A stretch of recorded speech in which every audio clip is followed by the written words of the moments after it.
Hey guys, ഇന്ന് നമുക്കൊരു night skin care plus hair care video കണ്ടാലോ. അപ്പോൾ കുറേ നാളായിട്ട് വീഡിയോസ് ഡെയിലി അപ്ലോഡ് ചെയ്യണമെന്നുണ്ടെങ്കിൽ അങ്ങോട്ട് പറ്റാറില്ല. സോ ഫസ്റ്റ് തന്നെ ഞാൻ മുടി ചെയ്യാൻ തുടങ്ങിയിട്ടുണ്ടായിരുന്നു കേട്ടോ. അപ്പോഴത്തേക്കിന് നല്ല രീതിക്ക് ഹെയർ ഫോള് ഇവിടെ വന്ന ശേഷം നല്ല രീതിക്ക് ഉണ്ട് കേട്ടോ. അപ്പം ഞാനിപ്പം നാട്ടിൽ പോയപ്പം ഡോക്ടറിനെ കണ്ട് ഒരു എണ്ണയും കുറച്ച് മെഡിക്കൽ പ്രോഡക്ട്സ് ഒക്കെ മേടിച്ചിട്ടാണ് ഇപ്പോൾ യൂസ് ചെയ്യുന്നത്. അപ്പം ഞാൻ ഇന്ന് വെള്ളിയാഴ്ചയാണ്. അപ്പോൾ വെള്ളിയാഴ്ച എണ്ണ തൂത്ത് വെച്ചിട്ട് തല കഴുകൽ കുറവാണ്. ഞായറാഴ്ച ആയിരിക്കും കഴുകുക. കാര്യം ഇവിടുത്തെ വെള്ളത്തിൽ നമ്മൾ ഡെയിലി തല കഴുകി കഴിഞ്ഞിട്ടുണ്ടെങ്കിൽ പിന്നെ മുടി കാണില്ല. അത് ഞാൻ പേനൊക്കെ ഉണ്ടെങ്കിൽ അതൊക്കെ കൊല്ലും. പിന്നെ ഞാൻ ഡോക്ടറിനെ കാണിച്ചപ്പോൾ ഡോക്ടർ പറഞ്ഞിട്ടുണ്ടായിരുന്നു ചൂടുവെള്ളത്തിൽ വേണം മുഖം കഴുകാൻ വേണ്ടിയിട്ട്.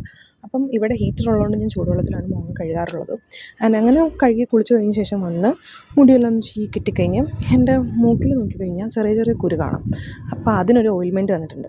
സോ അതും തേച്ചു. പിന്നെ ഫേസിനും ഹെയറിനും നമുക്ക് സെപ്പറേറ്റ് 2 ഓയിലുണ്ട്. അത് 2 യൂസ് ചെയ്യണം. അപ്പം രാത്രി തേച്ചിട്ട് കിടക്കുമ്പോഴത്തേക്കും പിന്നെ ഫേസിൽ കുറച്ചൊരു ഗ്ലോ രാവിലെ ആകുമ്പോൾ കാണാൻ പറ്റും. ഇതാണ് എൻ്റെ നോർമലി ഒരു സ്കിൻ കെയർ റുട്ടീൻ. ഇത് മാത്രമേ ഞാൻ ചെയ്യാറുള്ളൂ. വേറെ ഒന്നും ചെയ്യാനുള്ള ടൈമില്ല. So thanks for watching.